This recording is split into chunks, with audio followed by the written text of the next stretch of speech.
விழுப்புரத்தில் காதலனோடு சேர்ந்து மதுவில் சயனைடு கலந்து கணவரை கொலை செய்த மனைவி கைது செய்யப்பட்டுள்ளார். சென்னையிலிருந்து நண்பர்களோடு விழுப்புரம் சென்று காதலியின் கணவனை கொலை செய்துவிட்டு மீண்டும் சென்னைக்கு திரும்பிய காதலன் கூட்டாளிகளோடு சிக்கியது எப்படி?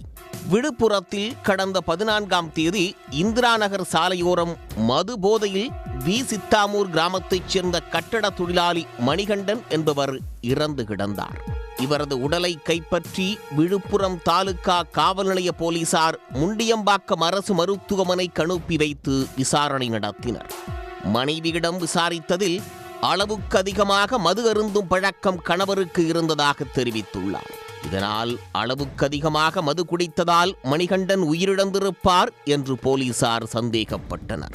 திடீர் திருப்பமாக மணிகண்டன் பிரேத பரிசோதனை அறிக்கையில் சயனைடு கலந்த மது அருந்தியதால் மணிகண்டன் உயிரிழந்தது தெரிய வந்தது. இதனையடுத்து தாலுகா போலீசார் சந்தேக மரண வழக்கை கொலை வழக்காக பதிவு செய்து உறவினர்கள், நண்பர்கள், கிராமத்தினர் என பலரிடமும் விசாரணை நடத்தியுள்ளனர். இதில் மணிகண்டன் மனைவி தமிழரசியின் போனை கைப்பற்றி ஆய்வு செய்த போது அதில் சந்தேகப்படும்படியான அழைப்புகள் எதுவும் போலீசாருக்கு கிடைக்கவில்லை. அப்போதுதான் தமிழரசியிடம் மற்றொரு சிம் கார்டு இருப்பதை போலீசார் கண்டுபிடித்தனர். அந்த எண்களுக்கு வந்த அழைப்புகளை சோதித்த போது ஒரு குறிப்பிட்ட எண்ணிலிருந்து அடிக்கடி தமிழரசிக்கு போன் வந்ததும் மணிக்கணக்கில் பேசிக் கொண்டிருந்ததும் தெரிய வந்தது. இதையடுத்து அவரிடம் போலீசார் தங்களுக்கே உரிய பாணியில் கிடுக்குப்பிடி விசாரணை நடத்தினர். இதில் திடுக்கிடும் தகவல்கள் வெளியாகியுள்ளது. சில மாதங்களுக்கு முன்னர் வரை மணிகண்டன் மற்றும் தமிழரசி சென்னையில் வசித்து வந்துள்ளனர். அங்கு சங்கர் என்ற மேஸ்திரியிடம் கட்டட பணியாளர்களாக தம்பதி பணியாற்றி வந்துள்ளனர். அப்போது மேஸ்திரி சங்கரோடு தமிழரசிக்கு பழக்கம் ஏற்பட்டு நாளடைவில் அது திருமண பந்தத்தை மீறிய உறவாக மாறியுள்ளது. இதனை அறிந்த மணிகண்டன் மனைவியை கண்டித்திருக்கிறார். ஆனால் சங்கருடனான பழக்கத்தை தமிழரசி தொடர்ந்து வந்ததால் அவரை சொந்த ஊரான வி. சித்தாமூருக்கு மணிகண்டன் அழைத்துச் சென்று விட்டார். அங்கு கணவருக்கு தெரியாமல் மற்றொரு சிம் கார்டை பயன்படுத்தி சங்கரோடு மணிக்கணக்கில் தமிழரசி பேசி வந்துள்ளார். இது மணிகண்டனுக்கு தெரிந்ததும் இருவருக்கும் இடையே அடிக்கடி தகராறு ஏற்பட்டுள்ளது. இந்த தகவலை தமிழரசி காதலன் சங்கரிடம் தெரிவித்துள்ளார். இதனால் மணிகண்டனை கொலை செய்துவிடலாம் என தமிழரசியும் சங்கரும் திட்டம் தீட்டியுள்ளனர். மணிகண்டனை கொலை செய்ய உறவினர்கள், நண்பர்களிடம் சங்கர் ஆலோசனை கேட்டுள்ளார். கொலை செய்யும் போது காயம் ஏற்பட்டால் போலீசாருக்கு சந்தேகம் வந்துவிடும் என்றும் அதனால் காயம் ஏற்படாமல் கொலை செய்ய வேண்டும் என திட்டம் தீட்டி வந்துள்ளனர்.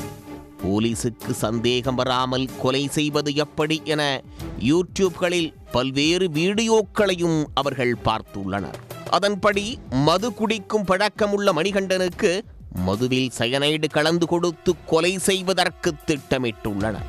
சங்கரோடு வேலை பார்க்கும் சீனிவாசன் நகை தொழிலாளியாக வேலை செய்தவர் என்பதால் அவர் மூலமாக சயனைடு வாங்கியுள்ளனர்.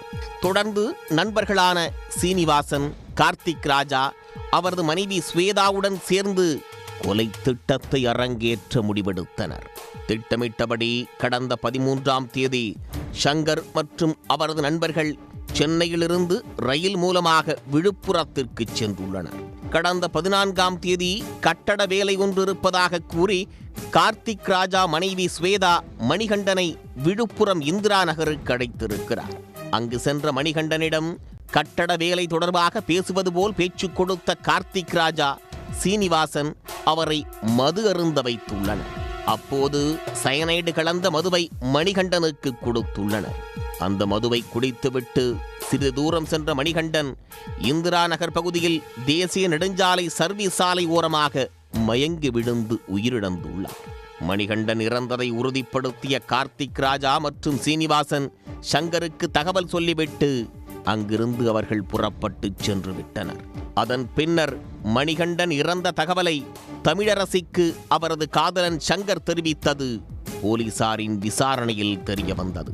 இதையடுத்து கணவரை கொலை செய்த மனைவி தமிழரசி, அவரது காதலன் சென்னையைச் சேர்ந்த சங்கர், சங்கரின் நண்பரான சீனிவாசன், ஸ்வேதா ஆகிய 4 பேரை போலீசார் கைது செய்து சிறையில் அடைத்தனர்.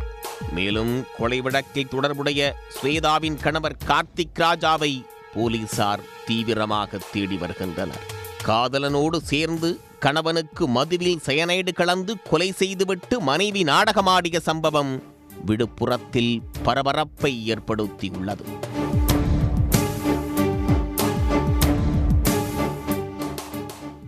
உடனுக்குடன் செய்திகளை தெரிந்து கொள்ள சன் நியூஸ் பெல் ஐகானை கிளிக் பண்ணுங்க.